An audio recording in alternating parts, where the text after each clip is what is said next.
The broadcast is now starting. All attendees are in listen-only mode. Today we're going to be talking about how you spend your money when it comes to marketing or creating your marketing plan. And, you know, there's no shortage of ways we can spend money in this business. Everybody's after our money. And there's nothing like having a shortage of funds to help you understand how important it is if these decisions you make are really going to be impactful on your bottom line. So let's get started and go to the first slide. Now, if I was to give you a referral, or any agent was to give you a referral, typically we'd pay 25%, right, to a total stranger. And there's no leverage with that. You know, that person may never give you another referral again. They may meet somebody else in your marketplace and send them their referrals. But all of us on the call would happily pay another realtor a 25% referral. That's a one-time referral, like a one-shot. There's no guarantee of any leverage there, getting any more business from that person at all. So why wouldn't we spend even up to 25% of our gross income invested back in marketing and advertising to refer business to ourselves? Okay, have you ever thought about it that way? If you'd give another realtor a 25% referral on a one-shot, you know, no leverage deal referral, why not refer business to yourself all the time by spending the same amount of money back? Most of our students would invest 10 to 15% of their gross income back into advertising and marketing. Next slide, please. Okay, so we're going to review some of your options, some of the different things that I did and some of our top members are doing. Next slide. Okay, so let's start with offline. We've got newspapers, magazines, postcards, flyers, just listed, just sold, yellow pages ads. We're going to get into each one of these. Offline still works, regardless of what you may think, regardless of what people tell you. Some of your best quality leads will come from your offline advertising. Okay, so newspapers. I said don't rule out your local newspaper.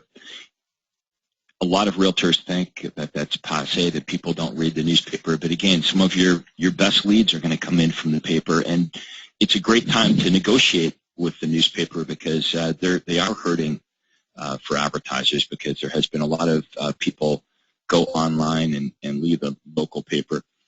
I prefer a local paper that has free in-house delivery, free home delivery. You want to use a smaller publication, not the big city publications.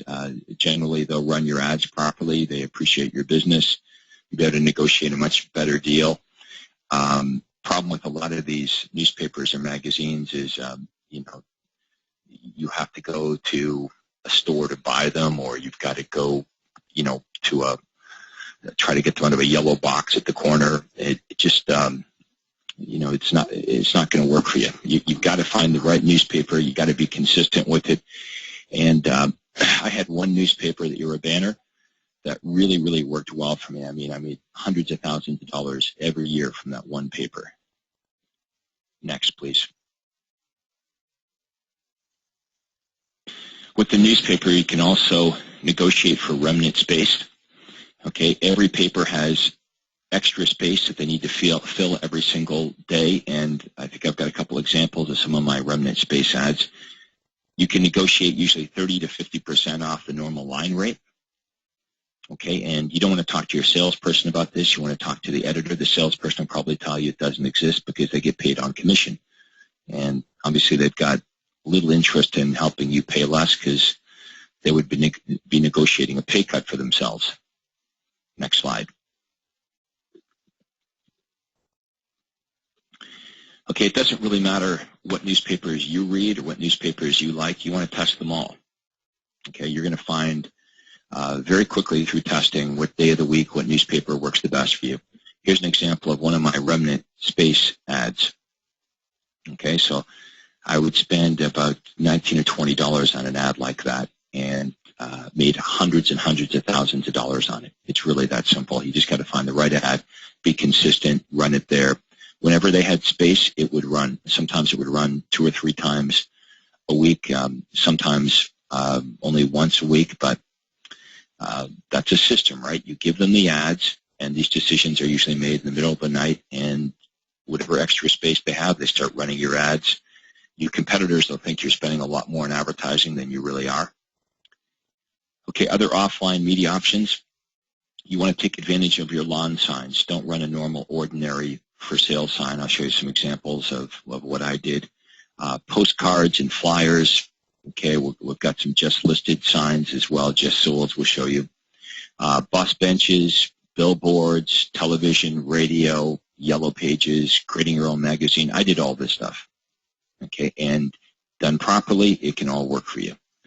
And this is a layered approach, right? You're not going to just, be successful doing one thing, having one pillar under your business.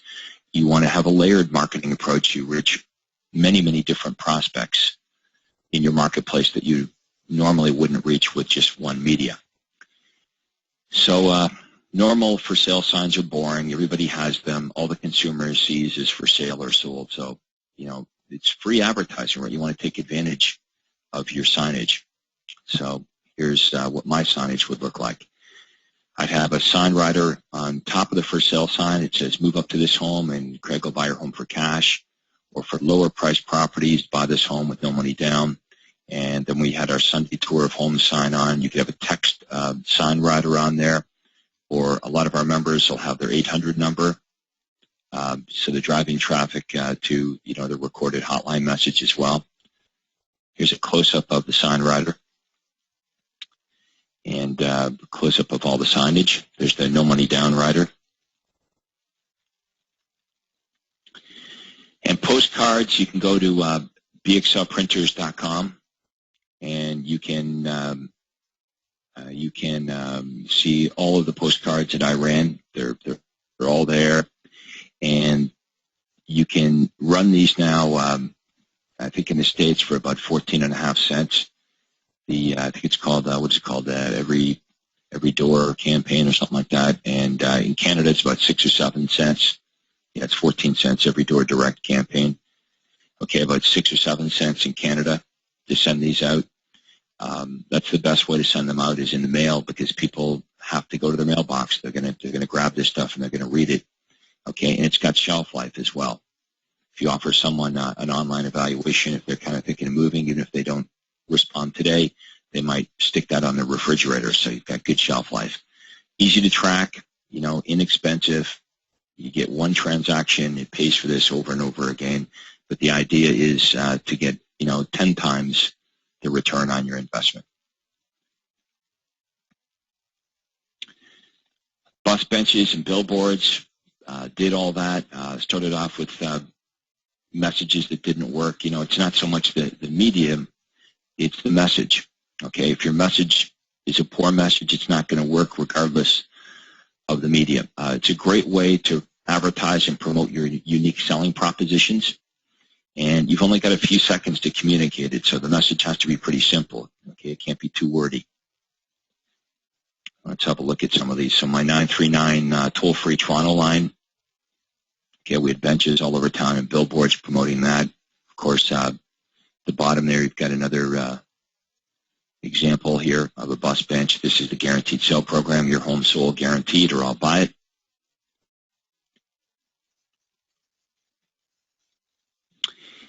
And television, we've got a real estate channel here in town, and I would run 60 to 90-second infomercials. So where the other agents were just advertising their listings over and over and over again. I didn't do that. Promoting your listings is kind of foolish because you don't get many calls. These property listings have very narrow appeal.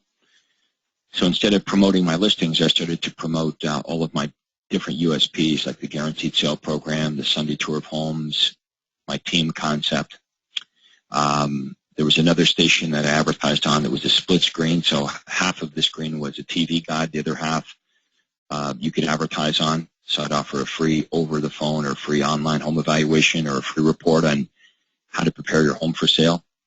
Also, I know that some of you have tried word crawls, for example, on maybe the bottom of the weather station You've got a word crawl that says, for a free online evaluation of your home, visit and your domain name. Okay, so these are all good ideas. When you're creating your infomercials, you want to make sure that the words and pictures dance together. Okay, so whatever the visual is, it has to be marching alongside of whatever you're talking about. Your audio and your visuals have to dance together. Radio, it can work for you. Again, if you've got the right message. I ran ads every other inning on the Toronto Blue Jay games. Okay, worked really well. Again, promoting my USP, Guaranteed Sale Program. It was a big hit, so to speak. Next. Yellow Pages. Most of you don't advertise in the Yellow Pages. You should. I know a lot of you think, well, if you want a phone number, just go to Google. But my dad, he's probably not going to do that, right? He's in his 70s, still uses the Yellow Pages. Almost 25% of the population turn to the Yellow Pages every single day for info. 49% of them buy something from someone they talk to, and 33% of the people that go to the Yellow Pages have their minds open enough to change their minds. Okay, but most Yellow Page advertising is ineffective because it's just a simple listing of the company. So it would be like an image style ad, right? So the name of the person, the name of the company, and their phone number. Okay, no benefit to call them, nothing that differentiates them. So one of my best ads in the Yellow Pages offered an over-the-phone home evaluation. Makes sense, right? An over-the-phone home evaluation and my direct phone number. I don't know if we've got a copy of that. A lot of our members have their own magazine. This is Carol Royce in Phoenix. She's got her own magazine. She can control, obviously, how many she prints, where they go to, and she can make all the ads, all the editorials, all the ads look absolutely perfect because she controls everything. So, she doesn't have to worry about the newspaper saying, you can't do this or you can't do that. Okay, now we go to online media options. So we've got lots of options there, right? We've got Craigslist, Kijiji, Google Pay-Per-Click, Backpage, Facebook, and banner ads. Okay, a lot of you guys are having some limited success with Craigslist. Some of you more successful than others. Kijiji is more popular in Canada than it is in the U.S. Actually, in some places in Canada, Kijiji is more popular than Craigslist. So if you're in Canada, you want to use Kijiji as well. Okay, Google AdWords. Success website will help you set up your Google campaigns, or you can do it yourself. So you create the ads, you choose the keywords. Keywords are words or phrases that relate to or attract your target market. So when people search on Google using one of your keywords, your ad may appear next to the search results. Next. You can edit your ads and adjust your budget until you get the results that you want. With the cost per click option, you're only charged if people click on your ads. So Google doesn't really cost you anything until somebody clicks on your ads. Okay, that's what it looks like. You want to make sure that you're testing that out. And then there's Facebook, of course. A few of you have had success with Facebook. There's over 800 million potential customers on Facebook. Okay, so you can choose your audience by location, by age, by interest. So that's important when you're trying to zoom in on your intended prospect. And again, easy to test this to see if it's going to work for you. Here's some examples of some Facebook ads that have worked for some of our members. These are from Rick Brash. Next. So you want to plan your advertising and media strategy for the rest of the year. Okay, again, you have a limited budget, right? So that's going to force you to be super efficient. Okay, you've really got to be tracking and testing everything if you want to get the most bang for your buck. So here's a few questions to think about. Who do you want to target, and what message are you trying to convey? What percentage of your total media dollars will you direct to each medium vehicle? How effectively has each medium performed for you in the past?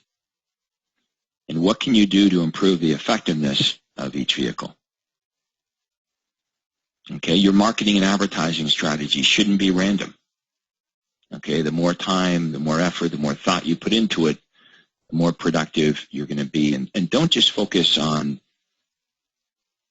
number of leads. Okay, focus on the quality of the leads. Generating a lot of less qualified leads is not a good thing, because what that means now, it means you've got to call through dozens or hundreds of leads to find a few good ones. So as you're testing these different mediums, as you're testing these different ads, you want to pay attention to what mediums, what messages produce the highest quality leads. Okay, wouldn't you rather call less prospects to get more appointments than the opposite? But a mistake that many of our members make is they're focused on quantity, not quality. Okay, so I'm going to recommend that you do everything that we've talked about here today. You test these different things. The marketplace will tell you very, very quickly which mediums are going to work the best for you. Now, we're going to take some questions here and hopefully hear some success stories on what some of you folks are doing that's working the best for you when it comes to testing out your marketing media. So we're going to take some questions, and I'm going to throw it over to Adrian here, and he's going to explain how that's going to work. You can type your question into the webinar control panel, and then we can go through them and answer them that way. Or what I can suggest is that also you can, with the same control panel, there's a little raise your hand button, and you can raise your hand, and that'll notify us that you want to ask a question, and I can go ahead and unmute your line. Now, if you're using your computer, the only way we'll be able to hear you is if you have a mic built in. So if you don't, go ahead and type the question in. If you do and you want to share some stories and things like that, make sure you have a mic on your computer as well. If you're on the phone, then that's cool. The phone will work as well because it's a microphone. So I would suggest that anyone that wants to ask a question, we can go ahead and start doing that now. Okay, well, Victor Costello is asking, how much of your advertising budget to allocate for each medium? Well, that's really, Victor, going to depend on what works the best for you. For me, the answer was the local newspaper. Okay, I would spend on average 15, maybe up to 20% every month on marketing and advertising, and I would look at this monthly.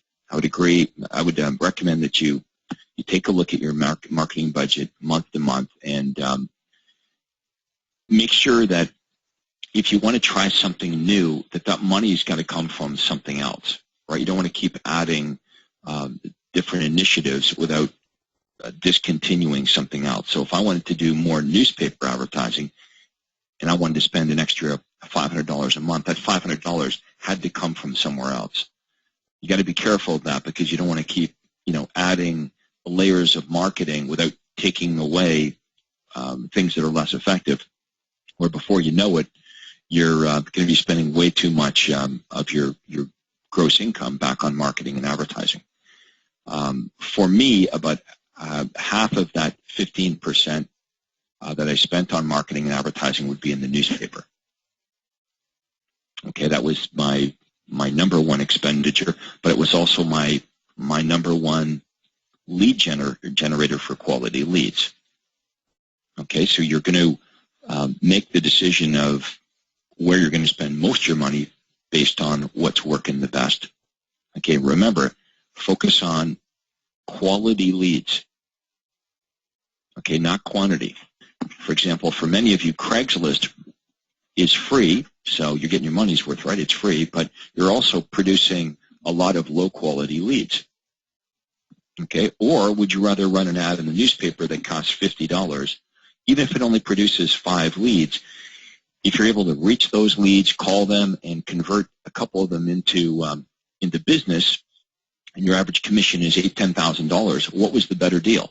Free on Craigslist, where you ended up with nothing, or spending $50 on a newspaper ad to do even one transaction worth $8,000. Okay, it looks like Victor's got another question here. It says, how do you track the success of print ads if you do not have the 800 number? Well, you can run different domain names, right? I would recommend, first of all, for all of you that you have the 800 number and you have the website. You should have both. Why wouldn't you have the 800 number?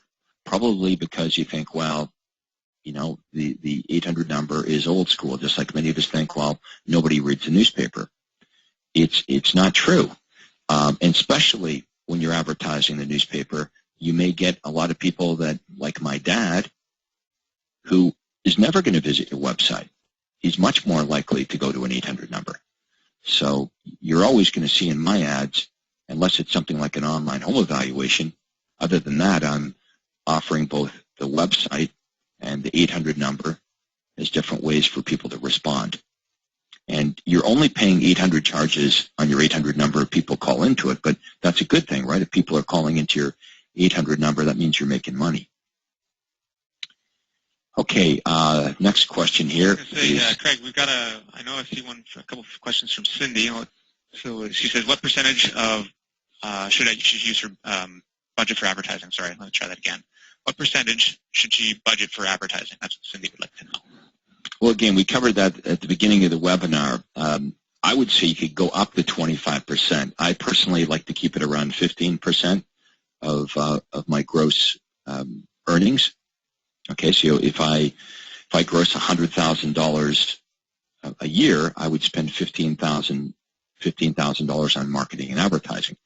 But the point I made earlier in the webinar is if someone sent you a referral, another realtor sent you a referral, you'd have no problem paying them 25%. But you may never get another referral from that realtor again. So there's no leverage there, right? It's a one-off referral.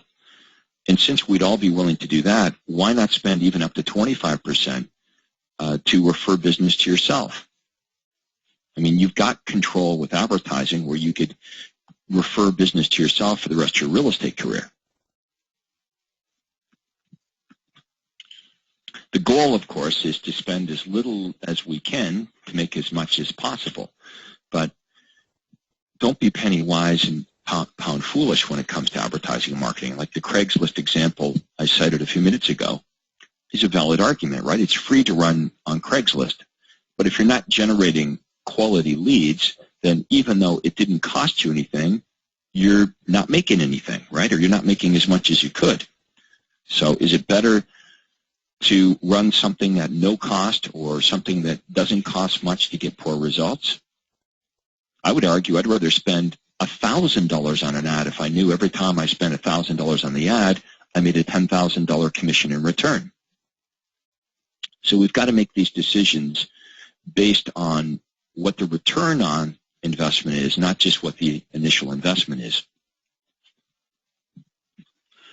Okay, I've got a question here from Steve. Chip has Chip has notified us that he's got a microphone. So if we want to, we can do that, or if you want to just answer that one question here that you were going to ask as well. Well, let me do Steve's here first. Okay. Steve says, with Realtor.com banner ads, I guess it's what banner ads do you suggest running?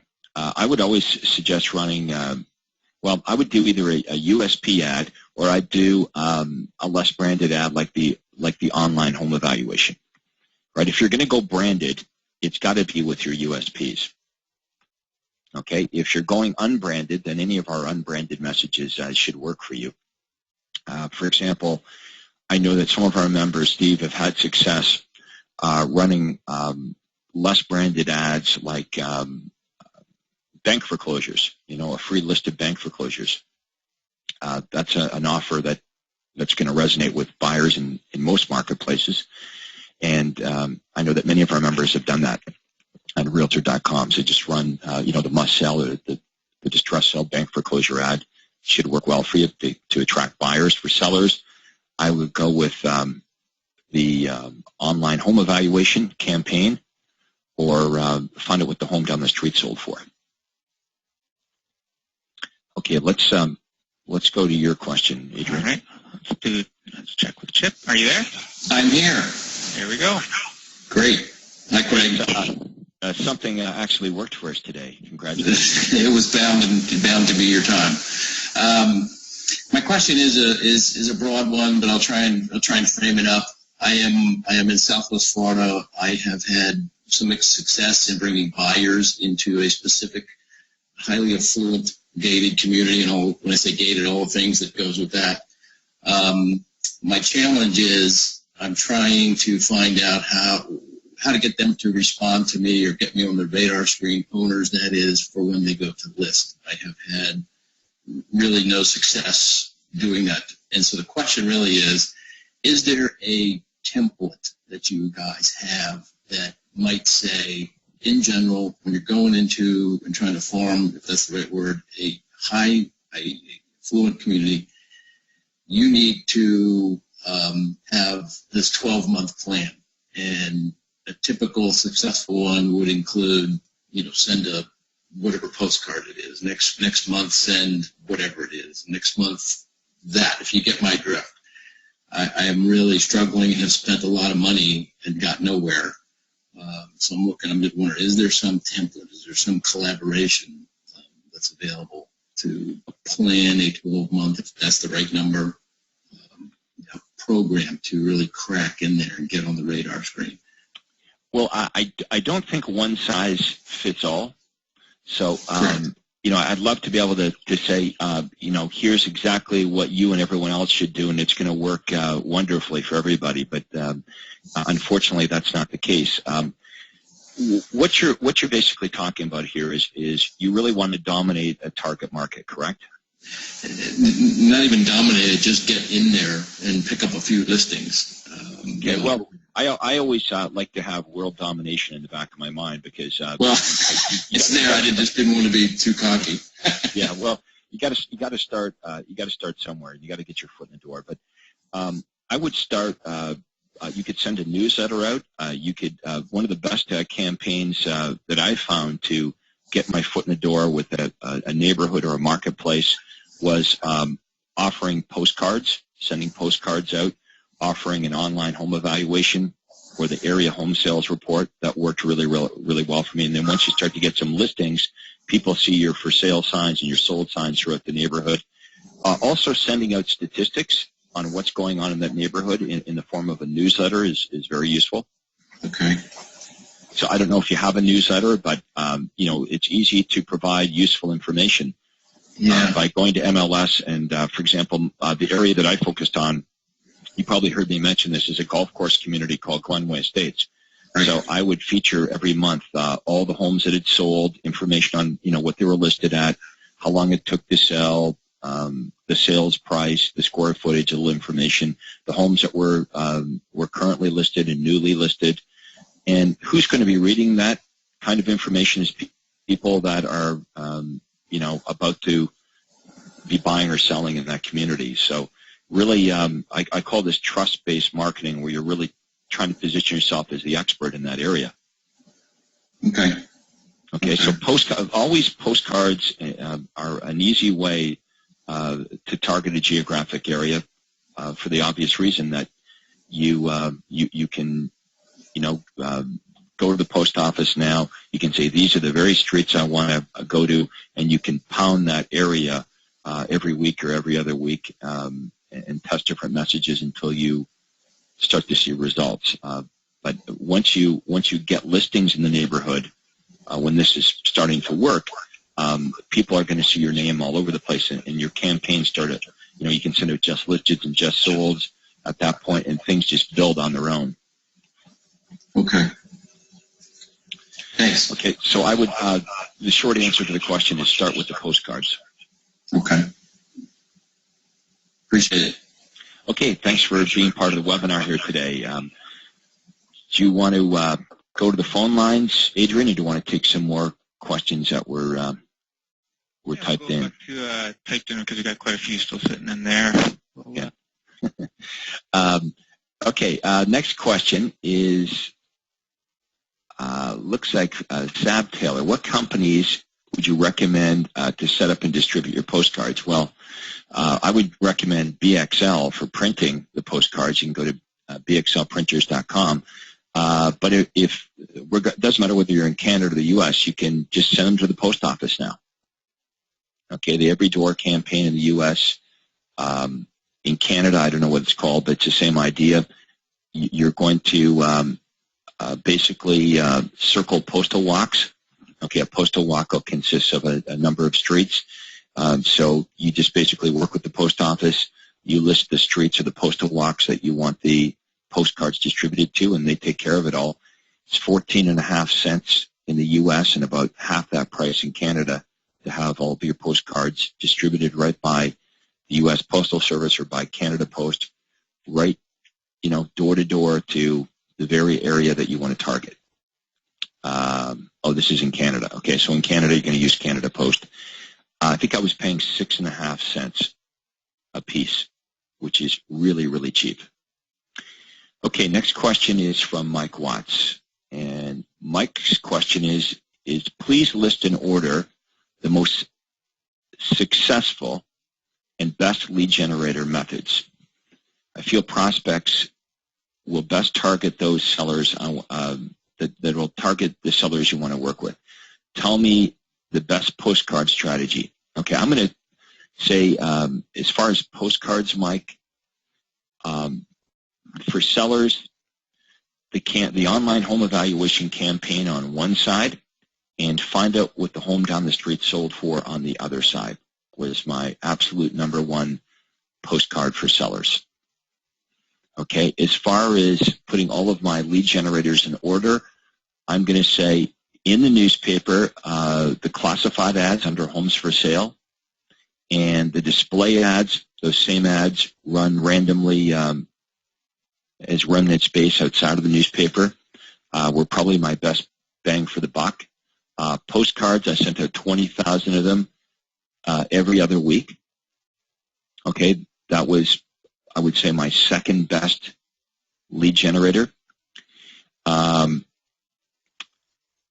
would say some of the television advertising worked well.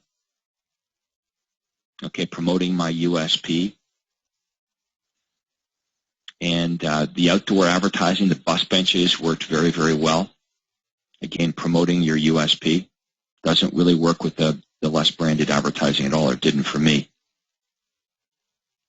Signage, the sign writers were huge with the guaranteed sale, move up to this home, and I'll buy your home for cash sign writer. That was a great return on investment because those little sign writers only cost me $15 a piece.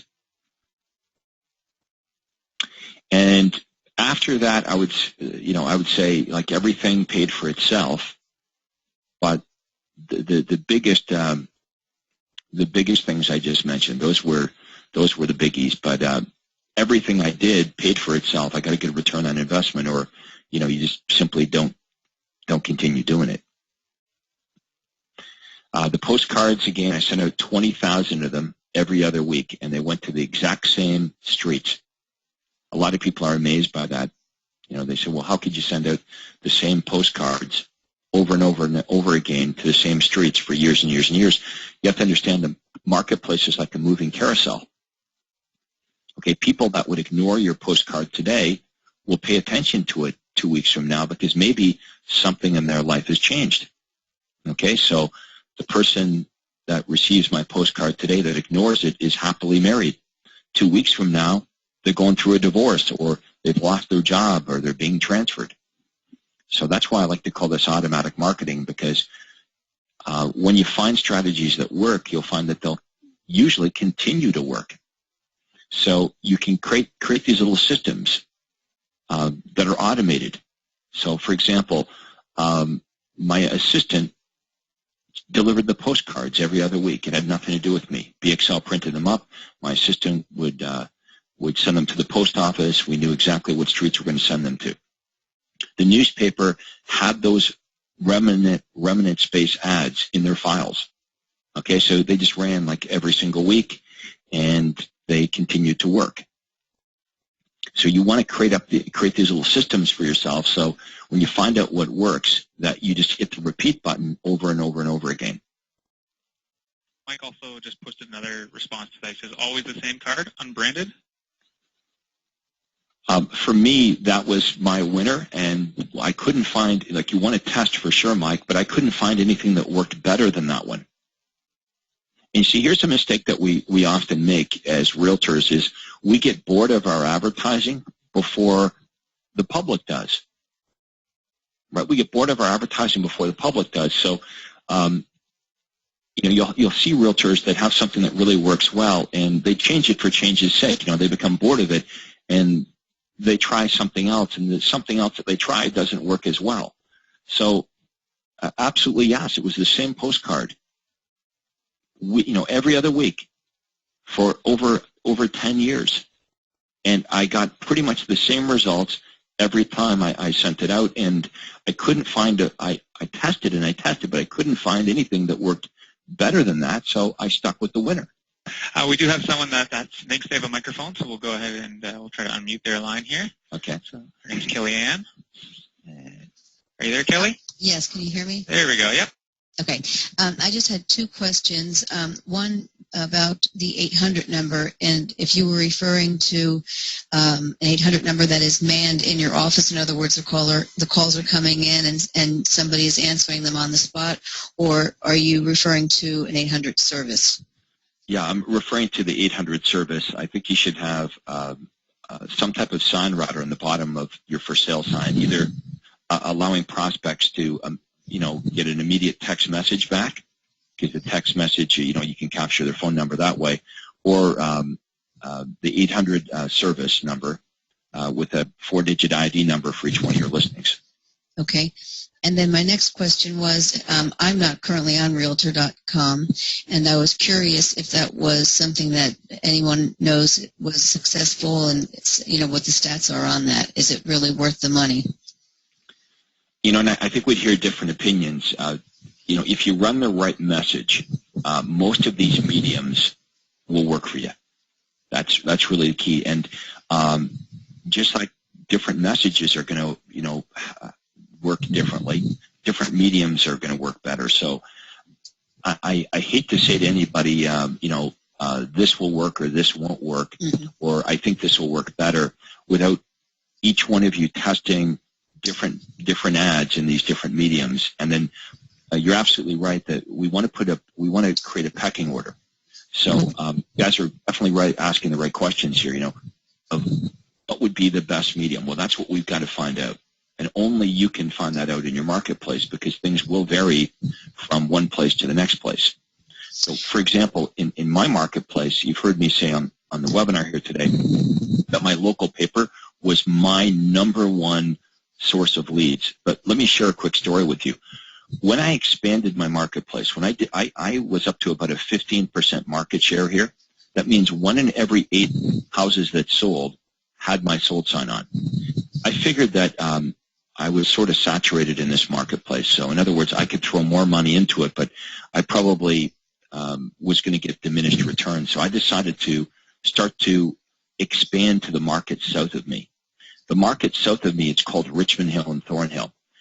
So I thought, well, whatever I did in Newmarket should work just as well down there. That was my assumption, right? But it didn't. When I advertised in the local paper down there, it did not work for me as well as the local paper in Newmarket. So, I'm the same guy. It's the marketplace directly south. So, I just automatically assumed whatever I was doing in Market Aurora would work just as well in Richmond Hill and Thornhill. But it did not. Their local paper did not work as well, even though I was running the exact same ads. I took all the learning that, everything I've learned, and I applied it to this new marketplace. The local paper did not work as well. What worked better down there was the local television station. So the lesson here is, even though something works really, really well in my marketplace or in one marketplace, it doesn't necessarily mean it's going to translate exactly the same in the next market. So here I am, the same guy, trying to transfer what's working in Newmarket down to Richmond Hill and Thornhill, and my pecking order was definitely different down there. To do well in that marketplace, I used the local television station and postcards. Okay, and so the three things that you feel are important, and two of them are what my coach suggested I start with, was the success website, which is unbranded, and then I have a branded website, and then he told me to do the Google AdWords, and so you're thinking, or you're saying that the next step would be the 800 number, like an AMS. Yes, I think everyone here should have, if you can afford it, you should have the branded and unbranded website and hotline. Because really, if you think about our strategy here in this program, we run two different types of marketing, right? We're going to run branded advertising, so I'm sure you have listings. You're going to promote your listings, and you're going to promote your USPs. So we're not trying to hide the fact that this information is coming from you. In fact, we're highlighting you, and we're attaching your property listings to your identity, or your USPs, your unique benefits. We're attaching these powerful benefits to your identity. But then we know for pure lead generation that the less branded approach works better. So if you say, Craig, if I just want to generate as many leads as possible for the lowest amount of money, what would be the best strategy? I'd say always the less branded strategy. And the reason we have, sorry? I'm sorry, do we put our MLS and our listings on that unbranded? No, all your property listings should be on your branded website. Okay. And you should use your branded hotline. Okay, so let's be clear on this. Branded is for you, your listings, and your USPs. But if we want to generate the maximum amount of leads at the lowest possible cost, what I discovered many years ago is we'll accomplish that by taking you and I off of the advertising. Well, we really can't take our names completely off because our real estate regulations mandate that we have to have our name and our company name on all of our advertising. So the answer is we make it as small as possible. So, you know, when we talk about unbranded, it's not really 100% unbranded, and you'll often hear me describe it as less branded. Right. The idea is we want to, with the less branded advertising, the focus needs to be on the information that buyers and sellers want. We're minimizing you and I as much as we possibly can. So what we're really trying to do is get out of the way. We know that more prospects will contact us if we focus on the information versus on the agent, and if we can make it non-threatening for them to get that information by, again, getting out of the way and allowing them to go to a website or a recorded hotline where they don't have to talk to a salesperson. It's been proven we'll get 3 times as many leads if we do it that way. Okay, and the hotline you're referring to is the same thing as like AMS? AMS is the hotline company that we use. All right, well, thank you very much. I'll open it up for somebody else. Okay, thank you. Adrian, anyone else with audio questions? When sending the postcards every other week, did you test some as branded and then some as unbranded by using the 1-800 number? Was one better than the other? Any reason not to do one or the other? You may have already answered part of this question also. So. Okay. As I stated a minute ago, for pure lead generation, the less branded is always going to work better if you want to generate as many leads as possible. But there are times when you do want to promote yourself and your USP. So, yes, I have used postcards to promote my USP. And I'm not sure if we showed a few examples of those during our webinar today, but the Guaranteed Sale program would be an example of a branded postcard that I would send out. So it'd say, your home sold in under 120 days, or Craig Proctor will buy it for cash.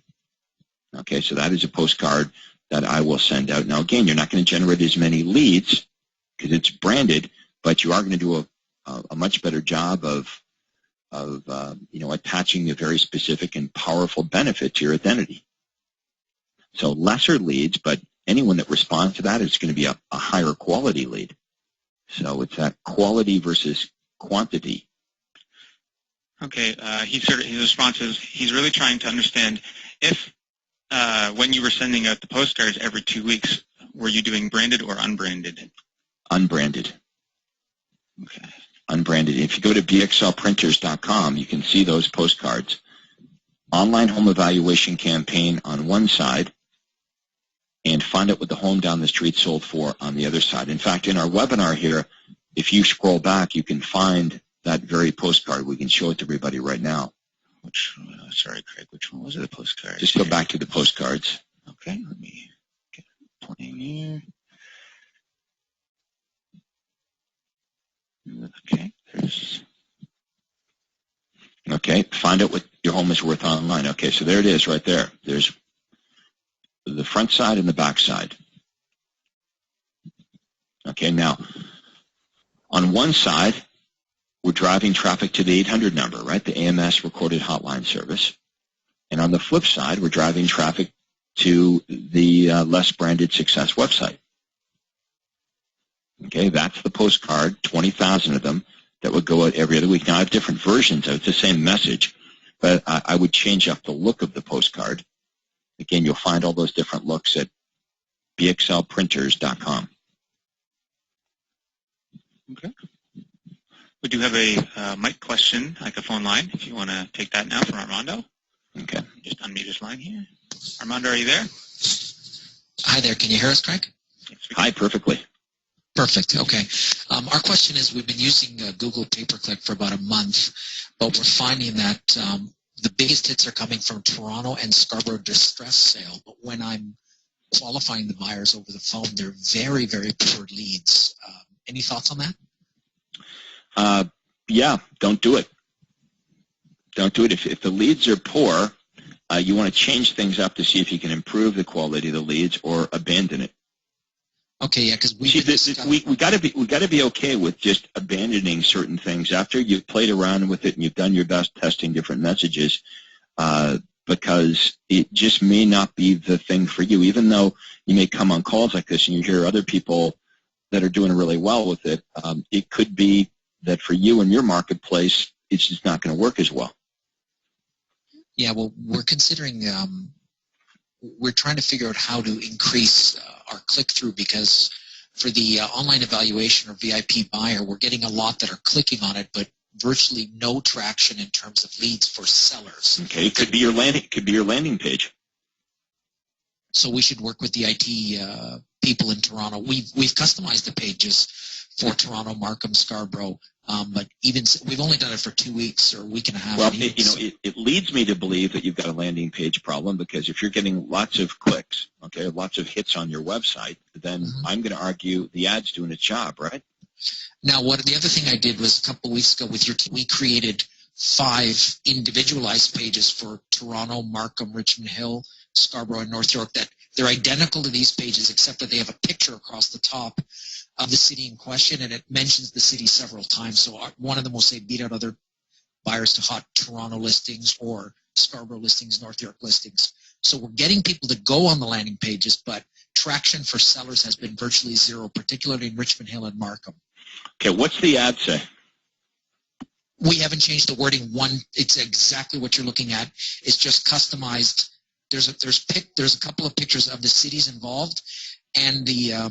I mean, you're running an ad on Google, correct? Yes. Okay, that's driving to this landing page. So what ad are you running on Google? Well, we're not sure. Your team at Pay-Per-Click is doing it for us, so we're getting. Okay, but it's important because if you're offering if it's the distress sale ad, it should go to the distress sale landing page, not this one. Yes, it has been. I was just using this one as an example, but our distress and foreclosure page conversions have not been that great, quite honestly. They're very, very poor. Either rent-to-own people, 0 down, no money, very, very poor. We're getting a lot of click-through, but very, very poor quality on these. And in terms of sellers, we're getting virtually no leads at all from the clicks. Okay, so are you getting hits on your landing page on the seller campaigns? Absolutely, yeah, lots and lots of hits on the landing page for seller campaigns, but virtually no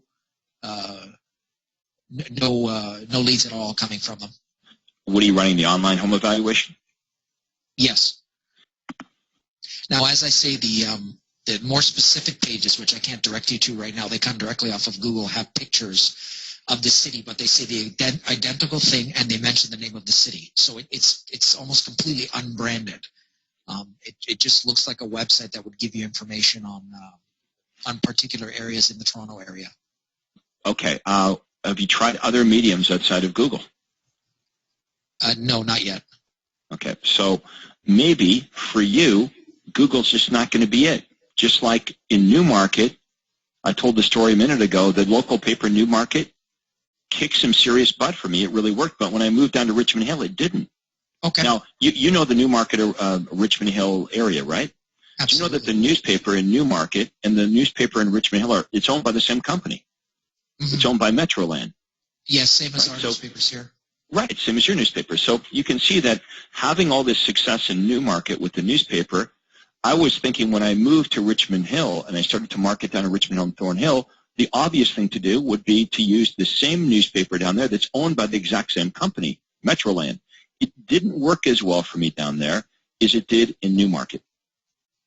I think I know why, but, it didn't work as well. So you're going to just find that some media just doesn't work as well for you. And you're doing the right thing. You want to play around with it, play around with the landing pages. But at the end of the day, if you can't get this to work, just move on to, it's not like we're limited. Well, there's so many different choices of medium for you out there. And there's so many different ads that you can run. So I would test different ads, make sure your landing pages are working properly. But if you can't get it to work, it's not like it's the end of the world. Just move on to the next thing. That's true. And Google for me, I can tell you, I'm about a half an hour north of you, right? Yes. Google for me produced leads. I got a return on my investment, but it wasn't a jackpot. Okay. So it wasn't like when someone asked me a few minutes ago, name the top 2 or 3 things that you did that you would never stop doing. Google wasn't one of those. Yes, I noticed that. So that wouldn't be the first thing I would do. It'd be something I'd try, but it wouldn't be on the top of my list. Okay. And we're getting about a 6.5% conversion rate. Is that pretty good? Yes. Okay. That's what we thought. Okay. So we'll probably start the postcard campaign then, directing people to the unbranded site.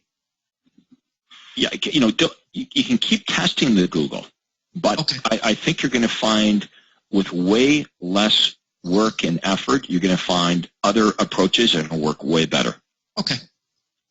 Thanks, Greg. Okay, you're welcome. Okay, well, there's one question here from Bijan. He wants to know, for coaching members, do we have any ideas to how they're spending their money and what their ad budget is? And I don't have those overall statistics as to. I wish I knew how everyone was spending their money. If we could list the top 3 or 4 things, rank them as far as what was working best. It's probably a good survey, probably something we should do. But on today's webinar, I'm just giving you, my experience, what worked best for me, and at the same time, I just want everyone to know that what worked best for me won't necessarily work best for you. But I did want to list all of the different options you have when it comes to different media to kind of, open your mind up to a bunch of different things that you can try. And although it would be nice to know what's working best for everybody, there's no guarantee that what works for others is going to work as well for us. Okay, Victor's asking, where did you put the address on the postcard? I assume Victor's in the U.S. You don't have to put the address on the postcards anymore if you use the Every Door campaign. Okay, so you don't have to have the prospect's name and address. That's the way it used to be, but you don't need to do that anymore. That's what's so great about this. There's no labels. There's nothing you have to do. You just deliver, let's say, 5,000 postcards to the post office, and you pick your postal route, the streets that you want them to go to, but they don't have to be addressed. Let's see if there's any other questions either. One comment, I guess it's a little more technical for me, just says, where do we find the reports on the website? I've been getting this question quite a bit recently. All the reports for all of our ads are under the coaching site, and from there you go to the ad generator, and in the ad generator you pick the ad that you're specifically running, and there will also be the option to download the report as well as the script. Like I said, I've received this question a few times over the last couple of weeks, so I figured I'd address that now while we've got everyone on the line. I'll go ahead and show you here on the webinar. Bear with me. So if we go to the ad generator. And you would say I want to run a classified ad, and we'll just use the like the renters as an example.